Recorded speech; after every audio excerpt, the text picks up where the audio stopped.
என்னுடைய உடல், என்னுடைய மனம், என்னுடைய சூழ்நிலை, என்னுடைய திறமையை வைத்து எனக்கு ஒரு தொழில், பொருளாதாரத்தை ஈர்க்கக்கூடிய ஒரு வாழ்வியலை உருவாக்குவது.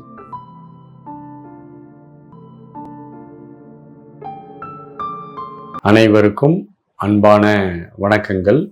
வாழ்க்கையினுடைய நோக்கம், அதை எப்படி நம்ம கண்டுபிடிக்கிறது? உண்மையிலே வாழ்க்கைக்கு என்ன நோக்கம் இருக்கிறது?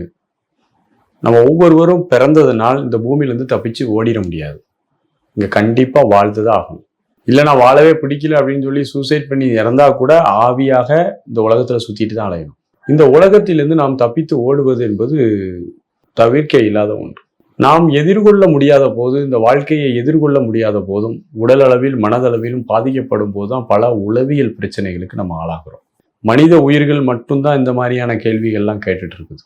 ஒரு பறவை, ஒரு அணில், ஒரு புறா, இதெல்லாம் கேட்கறது இல்லை. அதுக்கு வாழ்வினுடைய நோக்கம் வாழுதல், அது நல்லா தெரியும்.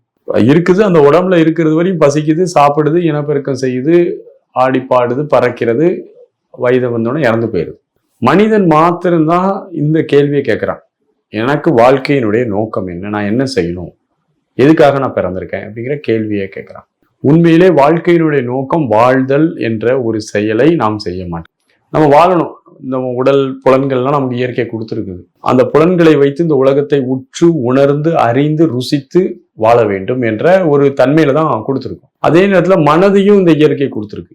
இந்த மனதினுடைய கற்பனைகளாலும் பதட்டத்தாலும் பயத்தாலும் குழப்பத்தாலும் மனிதன் தனக்கு கொடுத்த இயற்கை கொடுத்த இந்த வாழ்வியலை புறக்கணித்து விட்டு சிந்தனை ஆற்றல் அதிகமா போய் வாழ்க்கையை மிஸ் பண்றான். ஒரு காலையில சூரியன் உதிப்பதை ரசிப்பதற்கு நேரம் இல்லாதவாறு இவனுடைய மன ஓட்டம் வேகமாக இருந்தால் இவன் வாழ்க்கையை வாழ்கிறானா, கோட்டை விடுகிறானா என்ற கேள்வி இருக்கிறது. தன் நடந்து செல்லும் பாதையில் அழகழகான வண்ண வண்ண பூக்கள் இருக்கிறது. அந்த பூக்களை பார்க்காமல் தன்னுடைய மனம் சிந்தனையில் ஓடிக்கொண்டிருந்தால் இவன் வாழ்கிறானா, வாழ்க்கையை கோட்டை விடுறானா? இயற்கையோடு இணைந்து இயற்கையை ரசித்து நிதானமாக இருக்கக்கூடிய ஒரு வாழ்க்கை முறை மனிதனுக்கு இல்லாமல் போயிட்டு, அது பெரிய கேள்விக்குறி. முழுவதும் மனதின் சிந்தனையினால் கற்பனையிலேயே வாழ ஆரம்பிச்சிட்டான். பணம்தான் வாழ்க்கையினுடைய பெரிய பிரதானம் என்று சிந்திக்க தொடங்கிவிட்டான். வெறுமன வாழ்க்கை தரத்தை கூட்டிக் கொள்வதில் வாழ்நாள் முழுவதையும் செலவழிக்கிறான். ஓடி ஓடி ஓடி உடலையும் மனதையும் கெடுத்து பணத்தை அதிகமாக சம்பாதிக்கிறான். சம்பாதித்த பணத்தை வைத்துக்கொண்டு மீண்டும் இந்த உடலையும் மனதையும் சரி செய்கிற வேலைக்கு இறங்குறான். உண்மையிலேயே வாழ்க்கையினுடைய நோக்கம் இரண்டாக நாம் பிரிச்சுக்கலாம்.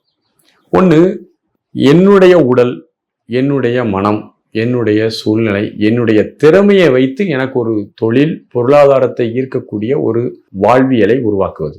என்னுடைய திறமை சம்பந்தப்பட்ட, என்னுடைய அறிவு சம்பந்தப்பட்ட, உடல் தகுதி, மனத்தகுதி சம்பந்தப்பட்ட பொருளாதார வாழ்க்கையை தேர்ந்தெடுப்பதற்கான ஒரு வாழ்வியலை உருவாக்குவது. ஏன்னா வாழ்க்கை தரமும் வாழ்க்கையில் நமக்கு வேணும். பசி தாகம்லாம் இருக்குது, உடைகள் போடணும், எல்லாமே வேணும். அப்போ எல்லாம் வாழ்க்கை தரத்தை நாம் மேம்படுத்தி கொள்ளணும். வாழ்வின் தரமாகிய அந்த மனதின் குவாலிட்டியை மெயின்டைன் பண்றதும் நமக்கு படிச்சுக்கணும். இப்போ டெம்பரவரியா ஒவ்வொரு மனிதனும் தன்னுடைய வாழ்வியலை, வாழ்க்கை தரத்தை நிறைவேற்றிக் கொள்வதற்கு உழைத்து தான் ஆகணும். யாரும் உழைக்காம இருக்க முடியாது. சோம்பேறியா இருந்தோம்னா வாழ்க்கை இல்லாமல் போயிடும். அந்த வாழ்வின் தரமாகிய அன்பு, அமைதி, கருணை, அந்த ஒரு பேரின்பம் போன்றவற்றையும் மனிதன் ருசிக்கணும். வாழ்க்கை தரத்தையும் அவன் என்ஜாய் பண்ணணும். இந்த வாழ்க்கை தரத்தை உருவாக்கி வாழணும்.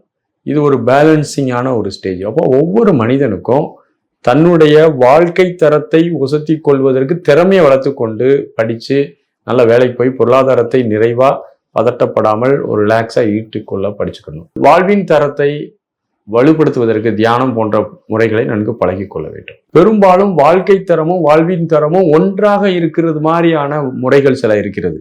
தற்சார்பு வாழ்க்கை முறை, செல்ஃப் சஸ்டைனபிள் லைஃப் என்று சொல்லக்கூடிய சுய தற்சார்பு வாழ்க்கை.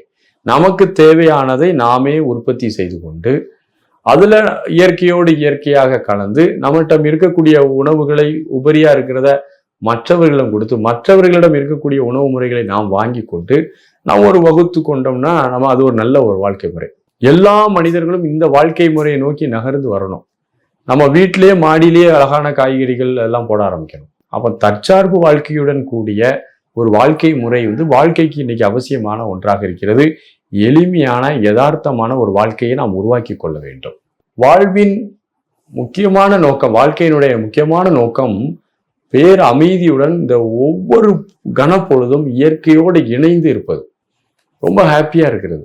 இந்த ஹாப்பியா இருக்கிறதுக்காக தான் அவன் பிறந்திருக்கோம். அந்த ஹாப்பியா இருக்கிறதுக்கான சாத்தியம் பணத்தாலோ பொருளாலோ புகழாலோ கிடையாதுங்கிறத புரிந்து கொண்டு மன திருப்தியினால் மனதை புரிந்து கொள்வதன் மூலமாக அல்லது மனதை இயக்கக்கூடிய திறன்ல நம்ம மேம்பட்டதன் மூலமாக கண்டிப்பாக ஒரு திருப்திகரமான, ஒரு நிறைவான, ஒரு மகிழ்வான மனிதராக வாழ முடியும். இந்த திருப்திகரமான, நிறைவான, மகிழ்வான ஒரு தன்மையை யார் பெறுகிறார்களோ, யார் பெற வேண்டும் என்று விரும்புகிறார்களோ அதுதான் வாழ்வின் நோக்கமாக நமக்கு இருக்கிறது. அனைவருக்கும் வாழ்த்துக்கள். நன்றி, வணக்கம்.